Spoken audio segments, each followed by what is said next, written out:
Ça, c'était une news assez rigolote.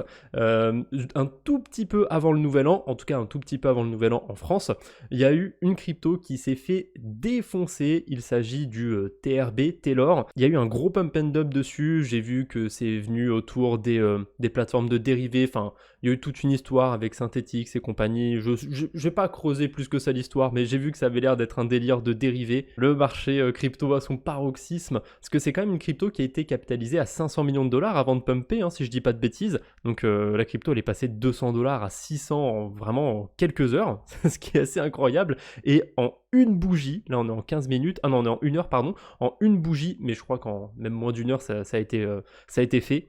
En une bougie du coup je disais, rect, du côté de Taylor, il est repassé de 600 à 200 dollars. J'ai pas été voir où il en est aujourd'hui, mais je crois qu'il est encore en dessous des 300 dollars, donc il s'est bien fait rect. Et ce qui est ironique, c'est que c'était vraiment juste avant le Nouvel An. Voilà, c'était vraiment timé ce truc, c'est assez incroyable. Ça, c'est un autre truc qui est arrivé au tout début de l'année aussi. Il y a Radiant qui se sont fait hacker. Alors, c'est autour du nouveau marché qui a été ajouté. Donc, ils ont implémenté la nouvelle version de l'USDC sur Arbitrum. Il y a eu une faille de ce côté-là et il y a eu quelque chose comme 2000 Ethers qui ont été hackés. Donc ça fait autour de 4-5 millions de dollars, c'est pas rien. Et c'est tellement pas sérieux qu'ils ont carrément supprimé le tweet qui en parlait. Et pourtant, la news a pas été démentie ou quoi que ce soit, hein. Ils ont vraiment eu un souci, ils ont vraiment été hackés. Et ce qui est assez ironique, c'est que dans leur post, ah non, je m'en souviens. C'était pas le post où ils disaient qu'ils avaient été hackés. C'est le post où ils disaient qu'il y a eu un souci sur le protocole et qu'il n'y a pas de souci, il y a aucun fonds qui sont à risque. Sauf que, les gars, on dit pas qu'il y a aucun fonds qui sont à risque s'il y a eu un hack de 4-5 millions de dollars. C'est complètement con. Donc, je trouvais ça pas sérieux du tout de la part de Radiant. Perso, j'ai pas une bille sur le protocole. J'aime pas les tokenomics. Le RDNT, il est trop inflationniste. Jamais trop compris le délire. Mais bon, y a du monde qui s'intéresse au protocole. Et voilà. Je sais pas ce qui va en advenir pour Radiant. C'est pas un très gros hack, honnêtement. Mais ils auraient pu faire quand même preuve d'un petit peu plus de patience, de prudence, parce que ils n'ont pas assez fait de tests, on va dire, de vérification quand ils ont ajouté le nouvel USDC sur Arbitrum. Et voilà, ça a causé un hack, c'est un petit peu dommage. On enchaîne avec une petite news qui est assez rigolote, c'est plus un flashback, un retour dans le passé. Quelqu'un, le 15 juin 2011, avait fait un post sur le blog Bitcoin. Bitcoin ETF, Game Changer. Il y a déjà quelqu'un, il y a 13 ans, qui anticipait ce futur ETF Bitcoin. C'est assez incroyable parce que en 2011, voilà quoi, il n'y avait pas grand monde qui s'intéressait au BTC, il n'y avait pas grand chose qu'on pouvait faire avec du BTC à part s'acheter des, des produits illicites. Oh, bon, j'abuse bien évidemment, il n'y avait pas que ça. Pourquoi je parle un petit peu de cette news anecdotique autour de l'ETF Bitcoin? Hier, on a Jim Cramer qui nous dit quoi? Qu'il est bullish sur BTC, autour des ETF, etc., que c'est prometteur. Bon, Jim Cramer, il est connu pour dire des choses et qu'il se passe le contraire sur le marché. Alors, c'est pas que le marché crypto, bien évidemment, il parle aussi d'actions. Je sais pas s'il a encore son émission aux États-Unis, mais il avait même une émission sur la télé. Assez incroyable. Et à chaque fois qu'il dit un truc, enfin, pas à chaque fois, j'abuse, mais quand même une bonne partie du temps, quand il dit des trucs, il se passe l'inverse. Pile le lendemain de sa dinguerie, là, quand il nous a dit qu'il était bullish sur Bitcoin, boum, on a une grosse correction sur BTC. Alors, c'est pas dû à Jim Cramer. Malheureusement, on aime bien se dire qu'il y a des gens comme ça qui peuvent faire un peu le marché ou quoi que ce soit. Au passage, merci à Ancaria pour le sub, ça fait plaisir. Je vous lis sur le chat après. Là, je balance toutes mes news, je fais mon petit DeFi Actu, et ensuite, promis, je vous dis. Ok, bon, on continue. J'en étais où? Ah oui. Qu'est-ce qui a causé ce dump aujourd'hui? A priori, ce serait un peu du FUD autour des ETF. Il y a des articles, enfin je sais pas si c'est des articles exactement, je sais pas trop comment qualifier ça, des rapports si je dis pas de bêtises. Il y a des rapports qui sont tombés autour des fameux ETF Bitcoin Spot qui étaient plutôt négatifs autour de ça. Et en plus, en plus d'être juste des rapports autour de pourquoi les ETF spot ne passeraient pas, ils mettent même des prédictions de prix. Voilà, ça pourrait tomber à 36 000, 38 000 dollars. Cette news, je l'ai trouvée un petit peu particulière, un petit peu boule de cristal. C'était assez bizarre. A priori, pour l'instant, je vous affirme pas que c'est une fake news ou quoi que ce soit, mais de toute façon, c'est un rapport qui est tombé, donc c'est pas quelqu'un qui a dit TKT, je connais quelqu'un chez la SEC et demain, c'est sûr, les ETF ils vont être refusés.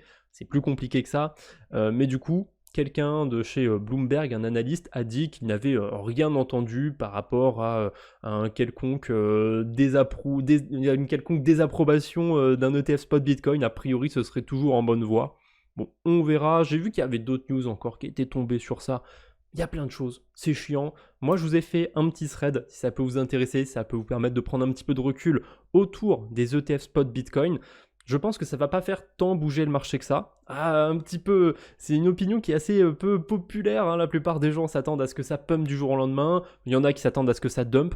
Moi, je pense qu'il va pas se passer grand chose, honnêtement. On verra bien ce que ça va donner. J'ai pas de boule de cristal. En tout cas, j'ai fait mon petit thread, si ça peut vous aider à prendre du recul. Pour compléter ce thread, j'ai fait une vidéo sur le bilan du portefeuille 2023 et je montre une stratégie autour des Ethereum, mais ça peut s'appliquer à d'autres cryptos, une stratégie qui me paraît intéressante au vu de ces ETF Bitcoin. Bon, je vais vous spoiler un petit peu la stratégie. En gros, peu importe que les ETF soient refusés, soient acceptés ou quoi que ce soit, je pense que Bitcoin va surperformer la plupart des autres cryptos. Alors, c'est pas valable pour les tout petits shitcoins, bien évidemment, il y en a qui peuvent faire des énormes performances, mais pour les alts du top 100, on va dire, je suis à peu près convaincu que Bitcoin va faire une meilleure performance si les ETF sont approuvés. Parce que on l'a vu récemment quand il y a eu la fake news par exemple, il n'y a pas si longtemps de l'ETF qui aurait été approuvé, Bitcoin il avait pris plus 10% d'un coup et les autres alts n'ont pas forcément réagi instantanément. Si les ETF ne sont pas approuvés, je pense que Bitcoin va moins prendre cher que les autres alts.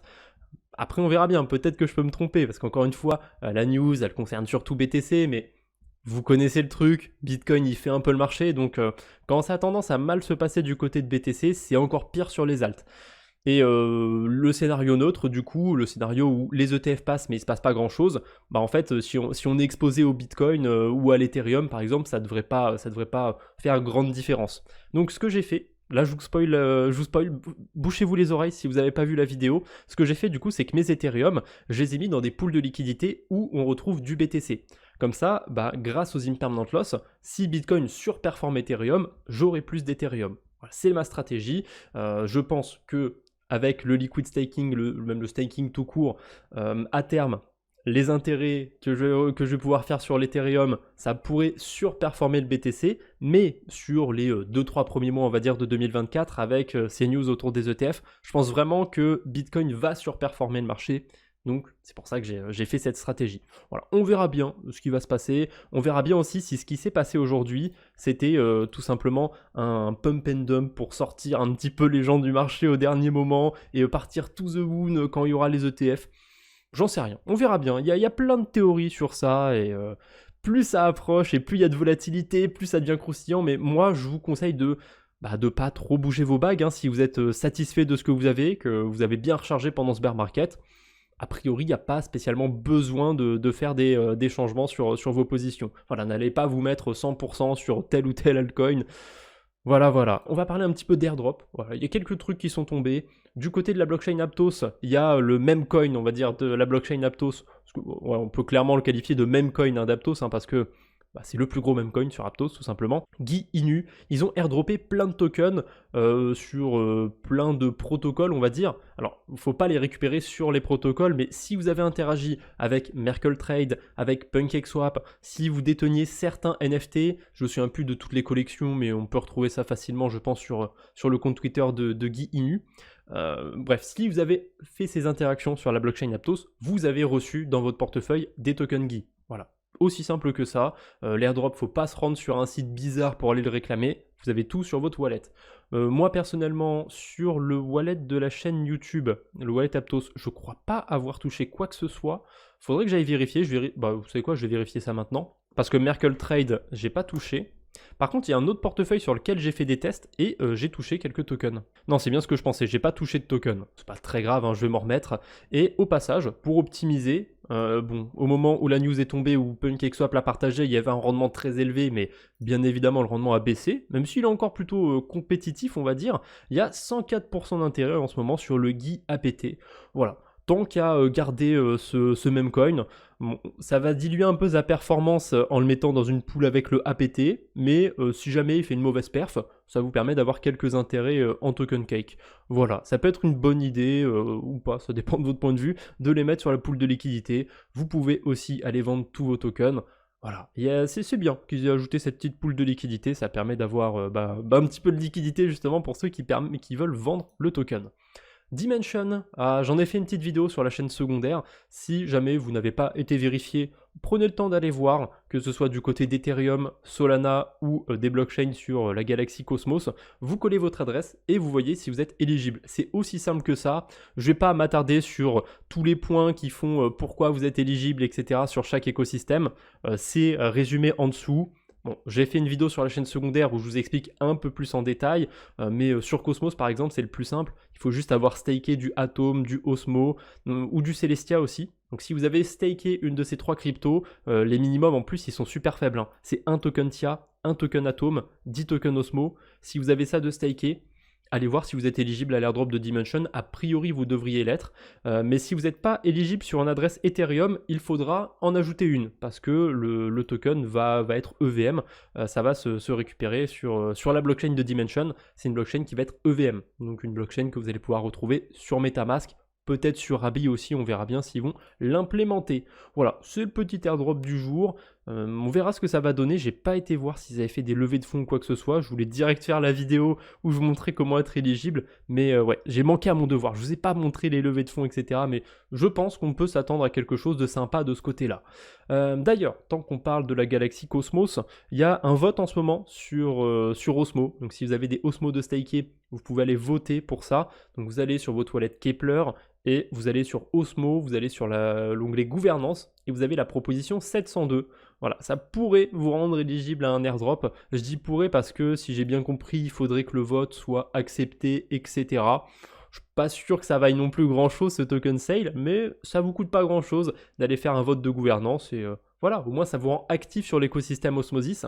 Je pense que à terme ça pourrait être une bonne idée d'aller participer à la gouvernance parce qu'on voit de plus en plus d'airdrops comme Dimension, il y a eu Celestia aussi, il y a eu Namada, donc il y a de plus en plus d'airdrops qui ont des critères autour de l'écosystème Cosmos. Il fallait staker des Atoms, il fallait staker des Osmo. Les gens commencent à anticiper, à voir qu'il y a des airdrops qui se basent sur ça, donc ils vont créer 50 wallets, ils vont mettre un atome sur chaque wallet, et comme ça ils vont essayer de farmer plein d'airdrops. À mon avis, ça va devenir de plus en plus complexe, les airdrops qui se basent sur la galaxie Cosmos, et il faudra sûrement staker, plus participer à la gouvernance, etc. C'est qu'une hypothèse de ma part, mais à mon avis, ces critères tout simples, ils vont se complexifier avec le temps. Ça m'étonnerait qu'ils continuent de garder des critères aussi simples. Après, on verra bien évidemment. J'avais une autre petite news aussi, l'airdrop de Scallop, mais il a pas l'air terrible. J'ai toujours pas été creusé le système de points. Et il y a aussi Navi sur la blockchain Sui, toujours. Hein, Scallop et Navi, c'est deux protocoles sur la blockchain Sui.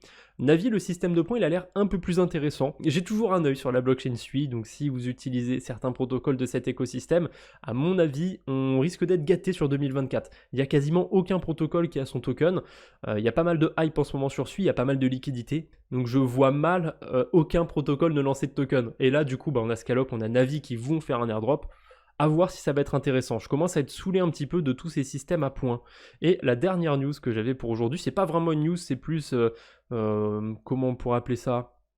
Un petit jeu, on va dire. Je vous ai fait un petit jeu, je vous ai partagé un screenshot où on voit ici des notes de 0 sur 10 à 10 sur 10 et quelque chose que j'ai pixelisé évidemment pour pas que vous compreniez ce que c'est tout de suite.